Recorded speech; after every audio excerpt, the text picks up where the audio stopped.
शिव जैसा नहीं संसार में।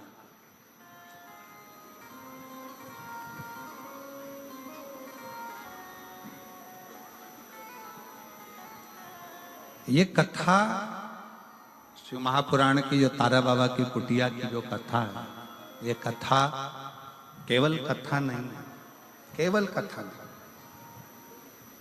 यहाँ तारकेश्वर महादेव के सम्मुख में बैठकर तारा बाबा जी के इस कुटिया में उनके घर में बैठकर शिव की कथा सुनना,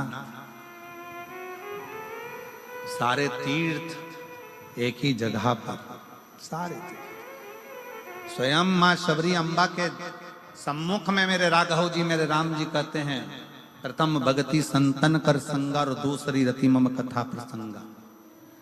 संतों का सानिध्य, तारा बाबा का सानिध्य और कथा का प्रसंग और शिव महापुराण की कथा, ये तीनों का जो संगम होता है, ऐसा लगता है कि स्वयं प्रयाग चलकर यहीं पर आ गया।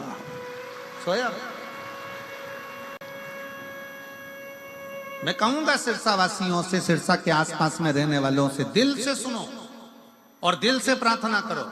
कब क्या देगा कैसे, ये हम इतने पत्रों नहीं पढ़ पाते, बहुत कम, ये थोड़े बहुत पत्र हम भी निगाह से देखकर रखते जाते हैं। इतने पत्रों को पढ़ना ये तो पहले दिवस है। कितना कितना देता है बाबा, ये उसके ऊपर निर्भर कर। और कई माताएं अपने अपने छोटे छोटे बच्चों को लेकर आई हैं, जिन्होंने पत्र लिखा 5 साल में, 8 साल में, 14 साल में, 11 साल में, 15 साल में, 20 साल में, इन पत्रों में ढेर लगा हुआ है।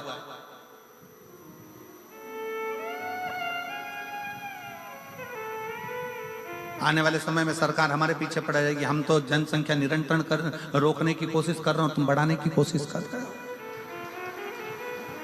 तो ये शिव तत्व नहीं तो और क्या है, शंकर का गुणगान नहीं तो और क्या है, शिव की भक्ति नहीं तो और क्या है।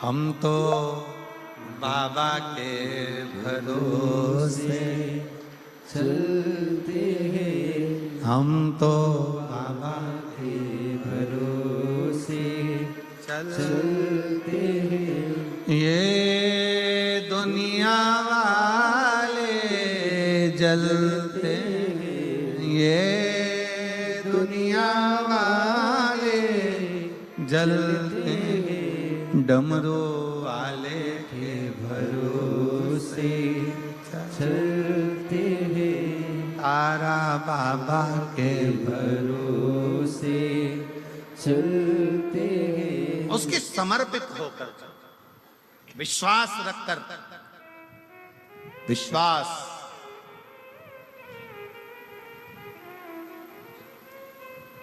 भागवत किस किसने सुनी है? श्रीमद् भागवत सुनी है आप लोगों ने? किन किन ने सुनी है? सब ने सुनी? रखो रखो रखो।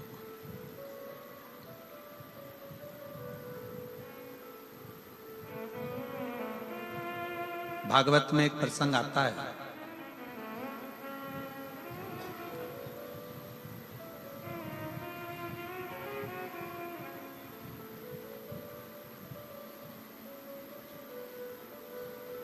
जिस समय पर मणि चोरी का इल्जाम भगवान कृष्ण पर लगा।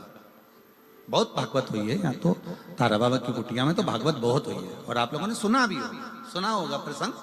मणि चोरी का इल्जाम भगवान कृष्ण पर लग गया। भगवान मणि ढूंढने के लिए गए, मणि ढूंढने के लिए गए,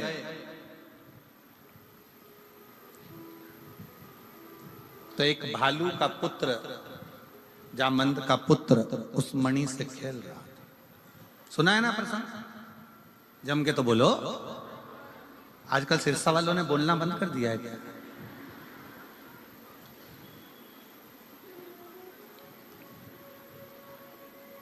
चोरी का इल्जाम भगवान पर लगा, मणि ढूंढने के लिए गए, मणि ढूंढ कर आए, और मणि ढूंढ कर जब गए, बालक खेल रहा था उसके साथ में, जामवंत के साथ भगवान का युद्ध हो गया। और युद्ध हुआ तो भगवान जामवंत ने भगवान द्वारका नाथ के सम्मुख में अपना हाथ जोड़कर प्रार्थना कर कर कहा, प्रभु मैं आपको पहचान गया और मेरा निवेदन स्वीकार करो, मेरी बेटी का विवाह मैं आपके साथ करना चाहता हूं। भगवान स्वयं चिंता में पड़ गए, चिंता में। भगवान ने पूछा कि तुम अपनी बेटी का विवाह मेरे साथ करना चाहते हो? हाँ। भगवान ने पूछा तुम कौन, मालूम है तुमको? जामवंत कहते हैं हाँ मैं जामवंत। जामवंत का फोटो किस किसने देखा है? राम कथा में जामवंत को देखा है तुम लोगों ने? अरे जम के तो बोलो जरा। ठीक है, तुम्हारे जैसा था? नहीं, भालू जैसा था। देखा है कि नहीं देखा? जम के बोलो।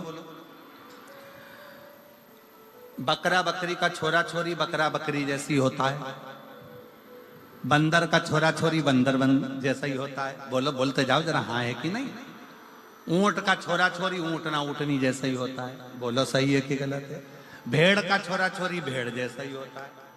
मछली का छोरा छोरी मछली जैसा। मगरमच्छ का छोरा छोरी मगरमच्छ जैसा। शेर का छोरा छोरी शेर जैसा। तो भालू का छोरा छोरी भालू जैसा। अब बताओ ईमानदारी से, भगवान कृष्ण को चिंता नहीं लगेगी कि इसने तो डायरेक्ट शादी का प्रस्ताव रख दिया कि मैं आपके साथ में मेरी बेटी का ब्याह करना चाहता हूं। भगवान चिंता में पड़ गए, ये ऐसा है तो छोरी कैसी हो?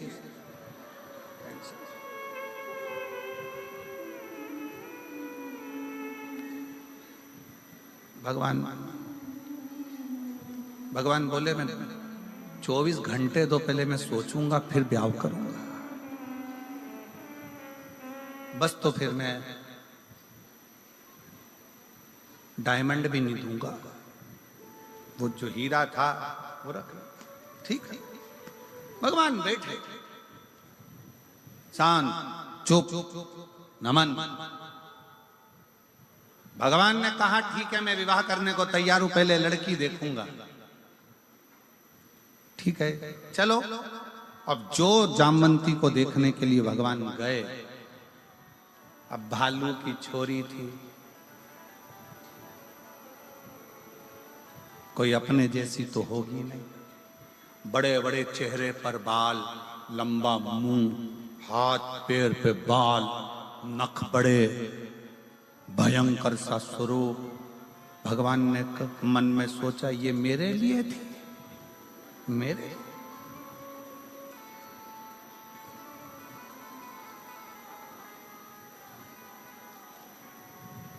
भगवान कृष्ण फिर चुप हो गए। तो क्या बोलूं, विवाह के लिए हाँ भरूं कि ना भरूं? पर ये भालू की बेटी से, जामवंत की बेटी से विवाह करूंगा, कहां की श्रेष्ठता, कहां की श्रेष्ठता? भगवान कृष्ण से रहा नहीं गया। तब भगवान कृष्ण मन में विचार कर कर जब मणि ढूंढने के लिए गए, एकांत में बैठ गए भगवान कृष्ण, और एकांत में बैठकर शंकर को विचारने लगे, शिव का स्मरण करने लगे। शंकर भगवान का जैसे स्मरण करने लगे कि मैं भालू की बेटी से विवाह कैसे कर लूं, जामवंत की बेटी से विवाह कैसे कर लूं, शिव का स्मरण कर रहे थे। भगवान गौरी शंकर स्वयं भगवान शिव लीला करते करते, नट लीला करते करते भगवान कृष्ण के सामने आकर खड़े हो गए। और भगवान कृष्ण ने ऐसी नट लीला करी कि द्वारकाधीश की बुद्धि में वो नट लीला बैठ गई। और भगवान द्वारकानाथ की नट लीला भगवान द्वारकाधीश की बुद्धि में बैठी। और भगवान कृष्ण ने तुरंत जाकर शिव के पास से होते हुए भगवान कृष्ण तुरंत जाकर कह दिए जामवंत से कि मैं शादी करने को तैयार, मैं विवाह करने को तैयार, पर मेरी एक शर्त है, मेरी वो शर्त को तुम स्वीकार करो। जामवंत ने पूछा कौन सी शर्त है? शर्त यह है कि लड़की अपना चेहरा जब तक मैं नहीं बोलूं तब तक ना दिखा। उसका पूरा शरीर ढका होना चाहिए, उसका एक अंश भी दिखना नहीं चाहिए। जामवंत ने अपनी बेटी जामवंती से कहा, बेटा तेरा जो मन था राम जी का दर्शन तूने किया था और तूने कहा था कि मैं राम जी से विवाह करना चाहती हूँ, तो राम जी ने कह दिया था मैं एक पत्नी व्रत का पालन कर रहा हूँ, इस समय नहीं करूंगा, पर अगला मेरा कृष्ण अवतार होगा तब मैं विवाह करूंगा। तो वो विवाह करने को तैयार हैं, पर उनकी एक शर्त है कि तू अपना चेहरा मत दिखाना, अपना शरीर मत दिखाना, पूरा कपड़े में ढक कर रखना। तो कहा ठीक है, मैं तैयार। जामवंती ने लॉन्ग लहंगा पहना, लंबा, पूरा शरीर ढका, सिर पे पूरा पल्लू ढककर, पूरा चेहरा ढककर और पूरा शरीर ढककर, पूरा शरीर ढककर जामवंती का मंगल विवाह भगवान कृष्ण के साथ हुआ। अब भगवान कृष्ण लेकर सीधे द्वारकापुरी में पहुंच गए और उन्होंने जो शंकर जी ने आज्ञा करी थी, जो शिव जी ने ज्ञान दिया था, वो आज भगवान कृष्ण निभा रहे हैं। जैसे ही द्वारकापुरी में पहुंचे और रुक्मणी जी को मालूम पड़ा, रुक्मणी जी को लगा कि भगवान कृष्ण आए, रुक्मणी जी आरती की थाली लेकर आई, भगवान की आरती उतारने के लिए जैसे ही पहुंची, पहुंचते से ही रुक्मणी जी ने क्या देखा कि इनके पास में कोई स्त्री है, और देखते से ही रुक्मणी जी ने थाली नीचे रखकर पूछा, ये कौन है? भगवान बोले, ये मेरी अर्धांगिनी है, मेरी पत्नी। तो रुक्मणी जी बोली, मैं कौन हूं? भगवान बोले, तू भी है।